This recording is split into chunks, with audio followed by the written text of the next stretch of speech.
Well, hello. How you doing, mental mama bears and MIT troopers?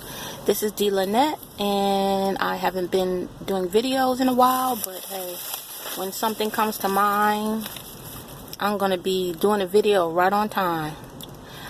I'm calling, and I don't edit because right now I'm not doing all this professional stuff, so it is what it is. And I don't have Purblo with me today, so it's just me coming from the heart. And I just wanted to talk briefly about what's been going on in the media and how what's going on in the media is putting the stigma very heavily back on mental health and mental illness. And speaking for myself, because I do live with mental illness and I have a son who's dealing with severe mental illness, what's going on in the media today is not mental illness, okay? I can speak from experience and learning a lot about the mental health profession and the ins and outs. I learned a lot. And even mental health advocates are speaking up, saying don't stigmatize mental illness with what's going on right now on social media. And I don't even want to bring the actual word up on my posts or my videos because I'm not even going to dignify what's going on. But I guess you could put two and two together if you've been looking in the news and hearing that what is going on is definitely being stigmatized as far as mental illness is concerned. So I just want to put it out there that not all people suffering mental illness does something like that. You know, people suffering from mental illness suffer within. You know, we may do things to ourselves like self-harm and self-medicate, withdraw from society, from family, isolate ourselves, don't do the day-to-day basic necessities that needs to be done to sustain life. So that's mostly what goes on with mental illness sufferers, but basically not somebody that goes out there to just do crazy stuff to others. When it comes to family and friends, they suffer emotionally because they hate seeing what that person is going through, their loved one, and they offer help and they get rejected, and you know, it's just sad to see. So I understand a lot of emotional suffering goes on to others because they so desperately want to help and want the person that they know and truly love to come back. But to do all that craziness that's going on out there, don't put that in the same boat. Because if you are dealing with mental illness or have a family member that's close to you that's dealing with it, and you see the day-to-day from going to doctors, therapists, taking meds, just being out in the open, that person mostly is just exhausted with life, not trying to go out there and do these things and think of these things to do. It's mostly about how can they stop their own suffering and not make others suffer along with them. It's sad, but you can't say that everybody that does something mean like that is mentally ill. It's just not true. That takes a lot of thought and action and money, and people suffering from mental illness, they don't even have the energy to get up every day and leave the house, basically. So where would they get these ideas to do all this craziness? And I also wrote a post on my Facebook business page, D. Lynette, the author, for real. That's my business page that I created. I wrote a long post about how mental illness is just being stigmatized even worse now. like, it's like, oh, such and such did this. Oh, they got mental illness. No, mental illness is something that a person has been struggling for years, maybe since their young childhood days, and it just hasn't been addressed.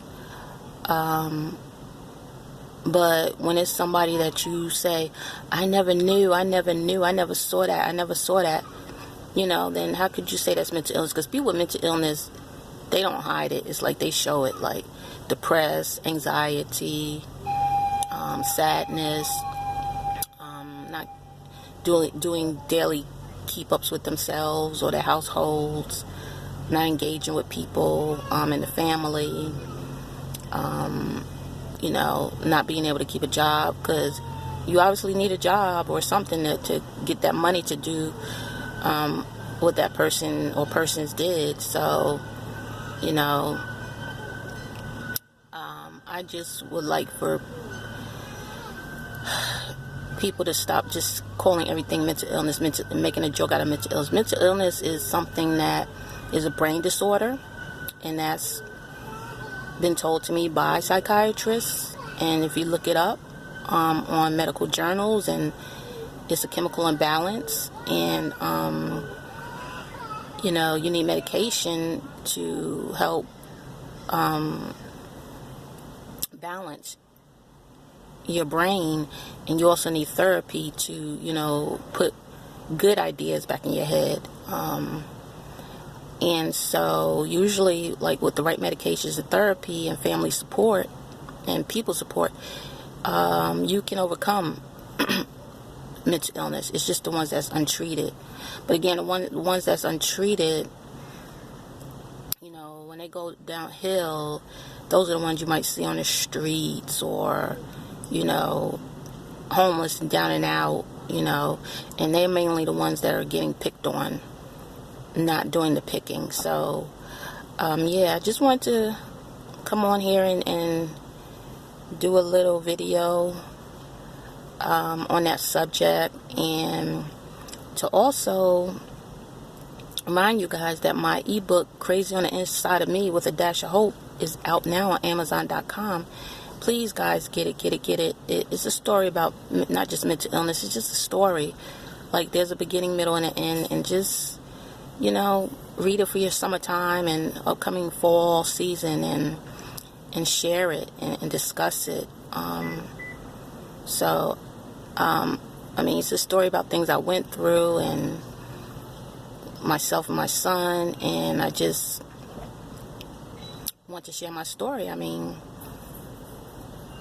every time you turn around, somebody's saying, not just to me, but just to people in general, to share your story, write a book.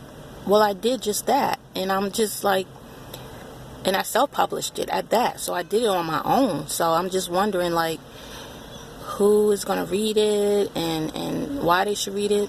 Well, first of all, you should read it because it gives you an insight on what it's like for a person to live with mental illness, and a person who has a family member living with mental illness, and the struggles, because people don't share their personal lives too much. And I have some great stories in there from when I grew up. You know, my belief in God. It's just a whole lot. So just it's an ebook. Just go on Amazon.com and put it on your Kindle or whatever gadget you have that takes ebooks, and write a review, you know. And then also go on my Facebook page, D. Lynette the author, and like, share, and follow me, so I can start doing live videos. Twitter, the same thing, D. Lynette the author, and Instagram, all D. Lynette the author. So, you know, I'm just doing my own self-promoting. I mean, you got to start somewhere, I understand, but I wrote this book from my heart, and I want to get it out to the masses. So it'll give you a true insight of what it's like to live with it, and have a family member that's living with it, and that there's hope. That's why my book is called Crazy on the Inside of Me with a Dash of Hope, because there is hope. Even through the roughest and darkest times, there is hope.